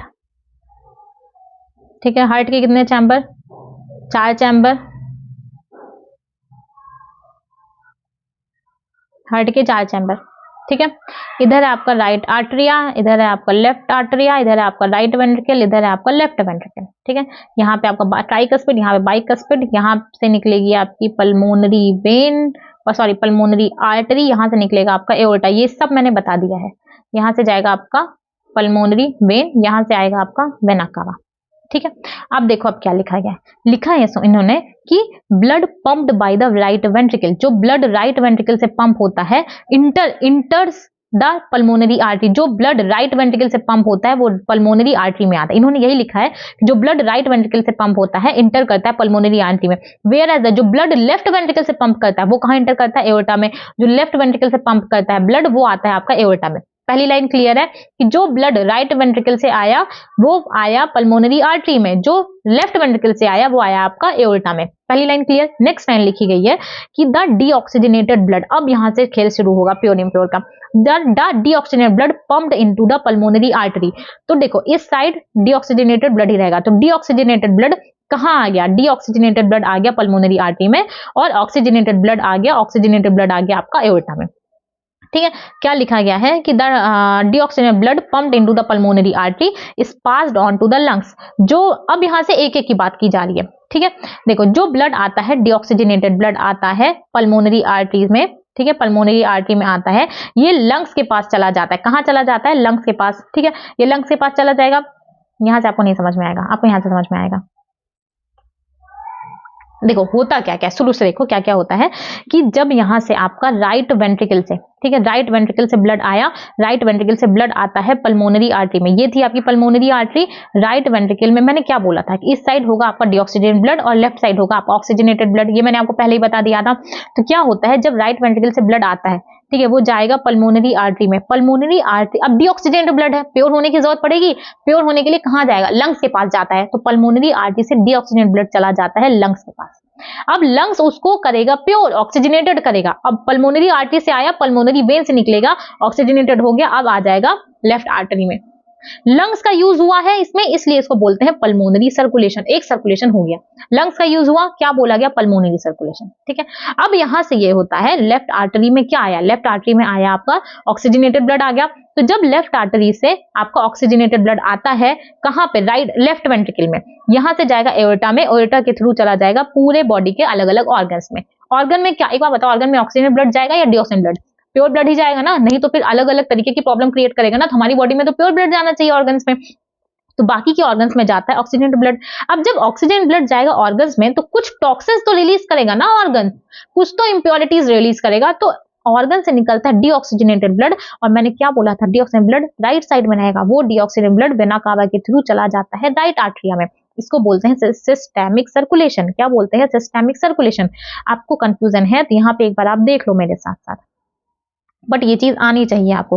हार्ट के टोटल कितने चैम्बर, 4 चैम्बर। कौन कौन से, right atria, left atria, right ventricle, left ventricle. अब देखो यहां से क्या होता है, देखो राइट वेंट्रिकल से ब्लड आता है पल्मोनरी आर्टरी में, आया पल्मोनरी आर्टरी में, कैसा ब्लड है, डीऑक्सीजनेटेड ब्लड है। ये याद रखना, इस साइड आएगा आपका डीऑक्सीजनेटेड ब्लड, इस साइड आएगा आपका ऑक्सीजनेटेड ब्लड। ठीक है, इतना याद हो गया। ठीक है, लेफ्ट साइड आएगा ऑक्सीजनेटेड ब्लड, राइट साइड आएगा डीऑक्सीजनेटेड ब्लड। तो ब्लड आया आपका पल्मोनरी आर्टरी में, अब डीऑक्सीजनेटेड ब्लड है, अब ये जाएगा प्योर होने के लिए लंग्स के पास, लंग्स के पास चला गया। ठीक है, कैसा ब्लड था, डीऑक्सीजनेटेड, डीऑक्सीजनेटेड ब्लड था। लंग्स उसको करेगा ऑक्सीजनेटेड, लंग्स उसको करेगा प्योर, और कहां भेजेगा, लेफ्ट आर्टरी में। किसके थ्रू भेज रहा है ये बताओ, भेजता है किसके थ्रू भेज रहा है, पल्मोनरी वेन के थ्रू। किसके थ्रू ब्लड आया था, पल्मोनरी आर्टरी के थ्रू। किसके थ्रू भेजा, पल्मोनरी वेन के थ्रू। ठीक है, तो ये वाला जो सर्कुलेशन बना, ये वाला राइट वेंट्रिकल से लंग से होता हुआ जो लेफ्ट आर्टरी में आया, लंग्स का यूज हुआ, इसको बोलते हैं पल्मोनरी सर्कुलेशन। क्या बोलेंगे, पल्मोनरी सर्कुलेशन। अब एक एक चीज क्लियर करते चलें। देखो लिखा गया है the deoxygenated blood, deoxygenated blood pulmonary artery से ही तो आ रहा था। डीऑक्सीजनेटेड ब्लड आता है पल्मोनरी आर्टरी से, फिर कहां जाएगा, जाएगा लंग्स के पास। लंग्स के पास गया, वहां पे अब उसको प्योर किया गया, और प्योर करने के बाद पल्मोनरी वेन्स के थ्रू लेफ्ट आर्टरी में भेज दिया गया। देखो पल्मोनरी आर्टरी में डीऑक्सीजन ब्लड आया, ये गया, ये जाएगा लंग्स के पास, लंग्स उसको करेगा प्योर और भेज देगा पल्मोनरी वेन के थ्रू लेफ्ट आर्टरी में। इतना समझ में आया? एक बार वापस से देख लो कि जब इस साइड डीऑक्सीजन ब्लड है तो ब्लड जाएगा पल्मोनरी आर्टरी में। कैसा, डीऑक्सीजन ब्लड। तो डीऑक्सीजन ब्लड जब पल्मोनरी आर्टरी में आता है वो जाएगा लंग्स के पास, वो जाता है लंग्स के पास, लंग्स में ब्लड प्योर करके पल्मोनरी वेन ऑक्सीजन ब्लड लेके आ जाती है लेफ्ट आर्टरी के पास। लंग्स का यूज हो रहा है बीच में, लंग्स मीडिएटर है, तो इसकी वजह से लंग्स के लिए टर्म यूज किया जाता है पल्मोनरी, इसलिए इसको बोलते हैं पल्मोनरी सर्कुलेशन। डबल सर्कुलेशन था, एक सर्कुलेशन हो गया, इसलिए इसको क्या बोलते हैं, pulmonary circulation. The oxygenated blood inter करता है, ठीक है, हो गया ना। This pathway constitute the pulmonary circulation. अब हम लोगों ने एक सर्कुलेशन देख लिया, पल्मोनरी सर्कुलेशन देख लिया। अब क्या होता है, अब देखो, अब ऑक्सीजनेटेड ब्लड आ गया आपका, ठीक है, ऑक्सीजन ब्लड आ गया, ऑक्सीजन ब्लड आ गया आपका लेफ्ट आर्टरी में। अब यहां से क्या होता है, ऑक्सीजनेटेड ब्लड जाएगा, ऑक्सीजनेटेड ब्लड जाता है लेफ्ट वेंट्रिकल में, लेफ्ट वेंट्रिकल से जाएगा आपका एओर्टा में, एओर्टा में, एओर्टा में क्या गया, ऑक्सीजनेटेड ब्लड जाएगा, ऑक्सीजनेटेड ब्लड जाएगा। ठीक है, ऑक्सीजनेटेड ब्लड जाएगा। एओर्टा उस ऑक्सीजनेटेड ब्लड को भेजती है ऑर्गन्स के पास। कहां भेज दी, ऑर्गन्स के पास। ऑर्गन क्या करेगा, अच्छी चीजें लेके बुरी चीजें निकाल देता है, बुरी चीजें निकाल देगा, कहां भेज देगा, राइट आर्टरिया में। किसके थ्रू, वेना कावा के थ्रू। क्या भेजता है, डीऑक्सीजनेटेड ब्लड। देखो एक बार निकलेगा डीऑक्सीजनेटेड, आया ऑक्सीजनेटेड, गया ऑक्सीजनेटेड, आएगा डीऑक्सीजनेटेड। सिंपल समझ में आया कि जब लेफ्ट आर्टरिया में आपका प्योर ब्लड आया, वहां से गया लेफ्ट वेंट्रिकल में, फिर लेफ्ट वेंट्रिकल से जाएगा एओर्टा में। अब एओर्टा प्योर ब्लड को क्या करेगा, हमारे बॉडी के बाकी के ऑर्गन्स को दे देगा। तो जब हमारा प्योर ब्लड बाकी के ऑर्गन्स के पास जाएगा तो ऑर्गन वहां से क्या रिलीज करेगा, इम्प्योर ब्लड। तो जो डीऑक्सीजनेटेड ब्लड अब चला जाएगा राइट आर्टरिया के पास, क्योंकि अब इसको वापस से लंग्स के पास जाकर के उसको प्योर कराना पड़ेगा ना। तो राइट आर्टरिया, अब देखो राइट वेंट्रिकल में नहीं जा सकता, रास्ता है ही नहीं, रास्ता एक ही है, पहले राइट आर्टरिया में जाना पड़ेगा, फिर लेफ्ट आर्टरिया से, पहले राइट आर्टरिया में जाएगा तभी राइट वेंट्रिकल में आ सकता है। तो ऑर्गन से निकला डीऑक्सीजन ब्लड पहले जाता है राइट आर्टरिया में, फिर वहां से जाएगा राइट वेंट्रिकल में, फिर राइट वेंट्रिकल से वापस से जाएगा लंग्स के पास, वहां से वापस से प्योर होगा, फिर पल्मोनरी वेन के थ्रू आ जाएगा पल्मोनरी लेफ्ट आर्टरिया में। तो जो ब्लड आपका यहाँ से निकला एओर्टा से होते हुए, ऑर्गन से होते हुए डीऑक्सीजन ब्लड निकला गया आपका राइट आर्टरी में, ऑर्गन का यूज हुआ, इसलिए इसको बोलते हैं सिस्टेमिक सर्कुलेशन। क्या बोलते हैं? Systemic circulation. देखो क्या होता है यहाँ पे लेफ्ट वेंट्रिकल, देखो मैंने क्या बोला था, पल्मोनरी में क्या हुआ था, पल्मोनरी आर्टरी निकालती है डीऑक्सीजन ब्लड, जा भेजती है किसके पास? लंग्स के पास भेजी, लंग्स क्या किया उसको? लंग्स उसको किया प्योर, ठीक है, लंग्स क्या किया उसको? प्योर ऑक्सीजनेटेड भेज दिया लेफ्ट वेंट्रिकल के पास, लेफ्ट आर्टरिया के पास। ये हो गया आपका पल्मोनरी सर्कुलेशन। अब यहां से क्या होता है, ब्लड आता है लेफ्ट वेंट्रिकल में, कैसा ब्लड? ऑक्सीजन ब्लड जाएगा एओर्टा में, कैसा ब्लड? Oxygen blood. अब एओर्टा क्या करता है, उसको भेजता है ऑर्गन्स के पास, किसके पास भेजा? ऑर्गन्स के पास। किसके पास भेजेगा?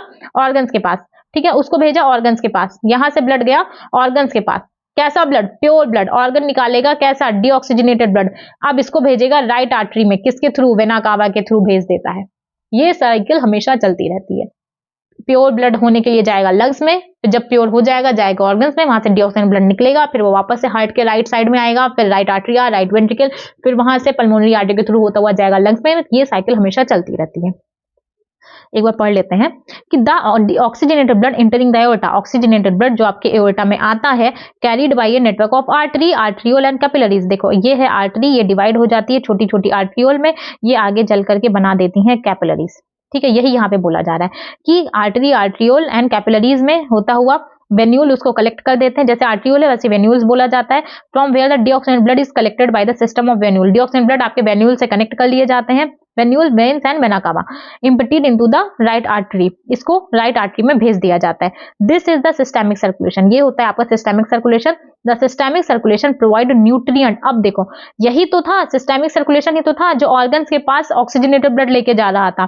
तो वही लाइन यहाँ पे लिखी गई है कि जो सिस्टेमिक सर्कुलेशन है प्रोवाइड करता है न्यूट्रिएंट, ऑक्सीजन और other essential substance to the tissue. जो सिस्टेमिक सर्कुलेशन है वही अच्छी अच्छी चीजें टिश्यू को प्रोवाइड करेगा और वहां से CO2 अदर हार्मफुल सब्सटेंसेस को एलिमिनेट कराता है। ए यूनिक, ठीक है, ये तो एक हो गया। अब इसके अलावा और देखो, a unique vascular connection exist between the digestive tract and liver called hepatic portal system. एक तो हम लोगों ने सर्कुलेटरी सिस्टम देख लिया, एक और सिस्टम होता है हिपैटिक पोर्टल सिस्टम। किसके किसके बीच में बोला गया? हिपैटिक पोर्टल सिस्टम किसके किसके बीच में बोला गया? डाइजेस्टिव ट्रैक्ट और लिवर के बीच में, ठीक है, डाइजेस्टिव ट्रैक्ट और लिवर के बीच में बोला जा रहा है। देखो हिपैटिक पोर्टल सिस्टम होता है किसके किसके बीच में? स्टमक, यहां से याद करो, फर्स्ट पल्मोनरी होगा, सेकंड सिस्टेमिक होगा। पल्मोनरी किससे रिलेटेड है? लंग्स से, लंग्स के पास आएगा, लंग्स से दूर जाएगा। सिस्टेमिक किससे रिलेटेड है? टिश्यू से, टिश्यू के पास आएगा, टिश्यू से दूर जाएगा। हिपैटिक पोर्टल सिस्टम किसके किसके बीच होगा? स्टमक एंड इंटेस्टाइन में। क्या होता है? न्यूट्रिएंट एंड टॉक्सिन एब्जॉर्ब हो जाता है हिपैटिक पोर्टल वेन में, ठीक है। फिर इसके बाद यहाँ पे लिखा गया है the hepatic portal vein carry करता है ब्लड को, कहां से? इंटेस्टाइन से, to the liver before it is delivered to the systemic circulation. Hepatic portal vein क्या करती हैं? इंटेस्टाइन से जो ब्लड होती हैं उसको रिसीव करती हैं सिस्टेमिक सर्कुलेशन में भेजने से पहले। A special coronary system of blood vessels. अब देखो हार्ट है, हार्ट हमेशा अगर ऑक्सीजनेटेड ब्लड ऑर्गन्स को ही दे देगा, हार्ट को भी तो भाई हार्ट इतना काम कर रहा है तो उसे भी तो कुछ तो प्योर ब्लड चाहिए होगा ना। तो इसके लिए क्या होता है, जो आपका हार्ट होता है, हार्ट में यहाँ पे कुछ चीजें प्रेजेंट होती हैं। Heart also need some oxygenated blood. तो क्या होता है यहाँ पे? A special coronary system of blood vessels is present in our body exclusively for the circulation of blood to and from the cardiac musculature. वही जो बात की जा रही है ना कि एक आपका blood vessel, coronary system blood vessel का प्रेजेंट होता है आपके हार्ट में, ठीक है, क्योंकि हमारे हार्ट को भी प्योर ब्लड चाहिए होता है। तो कितने, एक तो आपका सर्कुलेशन था, circulatory system, double circulation, hepatic portal system present था, वो भी आपका सर्कुलेशन करा रहा था, और आपका कोरोनरी सिस्टम ब्लड वेसल्स का कोरोनरी सिस्टम ये भी आपका प्रेजेंट है। कहां प्रेजेंट है? ये आपके हार्ट में प्रेजेंट होता है क्योंकि हार्ट को भी प्योर ब्लड चाहिए, ठीक है। ये डायग्राम बहुत अच्छे तरीके से याद रखिएगा। अगर आपको ना समझ में आता हो तो आप देख लो, यहाँ पे देखो, यहाँ से क्या हुआ, ये जो एरो है ना, एरो को समझिएगा, ठीक है। ये राइट वेंट्रिकल है, ये आपका क्या है, देखो यहाँ पे, देखो यहाँ पे एरो इधर लगा गया है, ठीक है। एरो यहाँ से ब्लड आएगा, पर्पल वाला डीऑक्सीजनेट है, यहाँ से ब्लड आया, गया पल्मोनरी आर्टरी में, पल्मोनरी आर्टरी से गया लंग्स में, लंग्स से प्योर हुआ पल्मोनरी वेन के थ्रू, और ये देखो आ गया लेफ्ट आर्टरी में, इसको बोला गया पल्मोनरी सर्कुलेशन। इसके बाद ब्लड आएगा लेफ्ट आर्टरी में, लेफ्ट आर्टरी से आया लेफ्ट वेंट्रिकल में, यहाँ से ब्लड देखो, इधर एरो है, जा रहा है डोर्सल एओर्टा के थ्रू चला गया, बॉडी पार्ट में चला जाएगा, ठीक है, आर्टरी, आर्टोरियल कैपिलरीज के थ्रू, फिर यहाँ से वेन्यूल्स कलेक्ट करती हैं डीऑक्सीजनेटेड ब्लड और वेना कावा के थ्रू होते हुए डीऑक्सीजन ब्लड आपका राइट आर्टरिया में आ जाता है। कैसा ब्लड आ जाता है? Deoxygenated blood. ये था आपका डबल सर्कुलेशन। अब इसके बाद अगर रेगुलेशन की बात करोगे कि जो रेगुलेशन होता है कार्डियक एक्टिविटी का, तो उसको देख लो, लास्ट पार्ट चल रहा है आपका। Normal activity of the heart are regulated intrinsically, सब कुछ अंदर ही हो जाता है हार्ट में। हार्ट आपका ऑटो रेगुलेटेड होता है, ऐसे नोट प्रेजेंट होता है by specialized muscle nodal tissue, hence the heart is called myogenic. Heart आपका मायोजेनिक होता है क्योंकि ऑलरेडी ऑटो एक्साइटेबल होता है, ऑलरेडी उसके अंदर नोडल मस्कुलेचर प्रेजेंट होता है। इसके बाद लेकिन बात की जा रही है, इसके अलावा a special neural system in medulla oblongata can moderate the cardiac function through autonomous nervous system. Medulla oblongata में कुछ चीजें प्रेजेंट होती हैं क्योंकि कार्डियक फंक्शंस को स्टिमुलेट करती है, मॉडरेट करती हैं ऑटोनॉमस नर्वस सिस्टम के थ्रू। अब यहां से देखो, neural signal through the sympathetic nerve part of. अब एएनएस के दो पार्ट, एक है सिंपैथेटिक, एक है आपका पैरासिम्पैथेटिक, सिंपैथेटिक और पैरासिम्पैथेटिक, ठीक है। यहां से क्या होगा, जो आपका सिंपैथेटिक है ये हार्ट रेट को इंक्रीज करेगा, पैरासिम्पैथेटिक हार्ट रेट को डिक्रीज कर देता है। Neural signal through sympathetic nerve, जो न्यूरल सिग्नल सिंपैथेटिक नर्व से आएंगे वो हार्ट बीट को इंक्रीज करेंगे, ठीक है, strength of ventricular contraction and thereby the cardiac output, जिसकी वजह से कार्डियक आउटपुट भी ऑल्टर हो जाता है। ऑन द अदर हैंड जो पैरासिम्पैथेटिक न्यूरल सिग्नल थे वो डिक्रीज कर देते हैं हार्ट बीट को, जिसकी वजह से speed of conduction of action potential and thereby the cardiac output को भी डिक्रीज कर देते हैं, ठीक है। देखो सिंपल सी चीज समझो कि हार्ट आपका मायोजेनिक होता है, ऑटो रेगुलेटेड होता है क्योंकि एसिनोड प्रेजेंट होता है, बट कुछ स्पेशल सेंटर्स होते हैं, न्यूरल सेंटर्स प्रेजेंट होते हैं। मेडुला ओब्लंगाटा में एएनएस के पास सिंपैथेटिक और पैरासिम्पैथेटिक दो पार्ट होते हैं। सिंपैथेटिक क्या करता है, हार्ट रेट को इंक्रीज करता है और देयर बाय ऑर्डर करता है कार्डियक आउटपुट को, और पैरासिम्पैथेटिक जो कि एएनएस का पार्ट है वो क्या करता है, हार्ट बीट को रिड्यूस कर देता है और जिसकी वजह से वापस से कार्डियक आउटपुट आपका ऑल्टर हो जाएगा। Adrenal medullary hormone also increase कर देते कार्डियक आउटपुट को। तो कार्डियक आउटपुट को कौन कौन बढ़ा रहा है, एक सिंपैथेटिक और दूसरा एड्रिनल मेडुलरी। सिंपैथेटिक और एड्रिनल मेडुलरी कौन डिक्रीज कर रहा है, आपका पैरासिम्पैथेटिक। अब कुछ डिसऑर्डर का नाम लिखा है उसको देख लो। हाई ब्लड प्रेशर, अगर 120/80 है तो ये होता है आपका normal blood pressure. Hypertension, high blood pressure को बोला जा रहा है, हाई ब्लड प्रेशर को क्या बोलते हैं, हाइपरटेंशन। क्या बोलते हैं, hypertension. Hypertension is the term for blood pressure that is higher than normal. अगर 120/80 से ऊपर है तो मतलब उसको हाइपरटेंशन बोलेंगे। In this measurement 120 mmHg। अब ये 120 है क्या, 120 आपका एक तो प्रेशर होता है, क्या है, सिस्टोलिक प्रेशर होता है, और 80 mmHg आपका डायस्टोलिक प्रेशर होता है। याद रखिएगा 120 mmHg आपका सिस्टोलिक होता है और 80 आपका डायस्टोलिक होता है। और the resting pressure, if repeated check of the blood pressure of an individual 140/90, अगर कंटिन्यूअसली पेशेंट का, कोई भी इंसान है, अगर उसका ब्लड प्रेशर 140/90 से हमेशा ज्यादा है तो समझ लीजिए उसको हाइपरटेंशन है, हाई ब्लड प्रेशर है। और हाई ब्लड प्रेशर बहुत सारे, हाई ब्लड प्रेशर हो या लो ब्लड प्रेशर हो, दोनों ही प्रॉब्लमेटिक कंडीशन है। तो हाई ब्लड प्रेशर क्या क्या कॉज करेगा, हार्ट डिजीज कॉज कर सकता है और साथ ही साथ दूसरे वाइटल ऑर्गन्स को भी डैमेज कर सकता है, लाइक ब्रेन एंड किडनी। तो ध्यान रखिएगा, अननेसेसरी स्ट्रेस मत लिया करिए, आपकी उम्र नहीं है स्ट्रेस लेने की, और स्ट्रेस एक बात ध्यान रखना, स्ट्रेस लेके कुछ कर नहीं पाओगे अभी आप, ठीक है। तो फालतू में स्ट्रेस मत लिया करो, सबकी लाइफ में प्रॉब्लम्स है और आपकी लाइफ में खैर अभी कुछ नहीं है। अब आता है coronary artery disease. Coronary artery disease often refer to as, इसी को और क्या बोलते हैं, एथेरोस्क्लेरोसिस। इफेक्ट क्या करता है, ये वेसल्स को इफेक्ट करता है। किसको इफेक्ट करता है, वेसल्स को इफेक्ट करेगा, that supply blood to the heart. जो वेसल्स ब्लड की सप्लाई करते हैं हार्ट में उसको इफेक्ट कर देता है, जिसकी, और क्यों इफेक्ट कर रहा है, कोरोनरी आर्टरी डिजीज में क्या होता है, वेसल्स इफेक्ट हो जाती हैं, ठीक है। आर्टरी की जो ल्यूमन है वो नैरो हो जाती है, ठीक है, आर्टरी की ल्यूमन नैरो हो जाती है। क्यों नैरो हो रही है, अगर ये है तो वो क्यों नैरो हो जा रहा है, क्योंकि साइड की वॉल्स पे डिपोजिशन हो जाता है। किसका डिपोजिशन हो जाता है, कैल्शियम का, फैट का, कोलेस्ट्रॉल का, फाइब्रस टिश्यू का। इसीलिए कहते हैं बहुत ज्यादा तली भुनी चीजें, बाहर की चीजें मत खाया करो।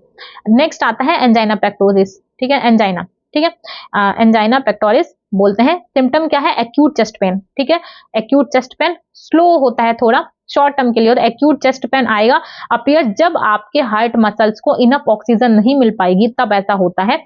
Angina can occur in man and women, किसी भी एज में ये हो सकता है, बट जो जनरली कॉमन है वो मिडिल एज और बड़े लोगों में होता है।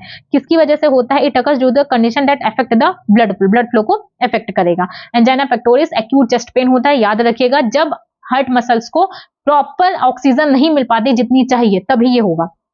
हार्ट फेल्योर क्या है, अब यहाँ पे तीन चीजें हैं, एक आपका हार्ट फेल्योर दिया गया है, ठीक है, एक आपका हार्ट फेल्योर दिया गया है, और एक आपका हार्ट अटैक दिया गया है, एक आपका कार्डियक अरेस्ट दिया गया, 3 यहाँ पे डिसऑर्डर एक साथ दे दिए गए हैं, तो इसको याद रखिएगा। हार्ट फेल्योर मींस क्या होता है? हार्ट फेल्योर मींस क्या होता है? The state of heart, heart का वो state when it is not pumping blood effectively enough to the meet the needs of the body, body को जितने ब्लड की जरूरत थी वो पंप ही नहीं कर रहा है हार्ट आपका उतना, तो अब इसको क्या बोलेंगे? इसको बोलते हैं हार्ट फेल्योर। मतलब जितने मार्क्स आने चाहिए थे उतने मार्क्स ही नहीं आए, पासिंग मार्क्स 100 में से 37 था, तो आपका 37 आया ही नहीं, तो मतलब आप फेल हो गए। सिंपल हार्ट फेल्योर का मतलब यही होता है। It is sometime called congestive heart failure because congestion of the lungs is one of the main symptom too of this disease। congestion of lungs हो जाता है इसमें। कुछ कुछ चीजें याद रखिएगा। हार्ट फेल्योर में क्या होता है?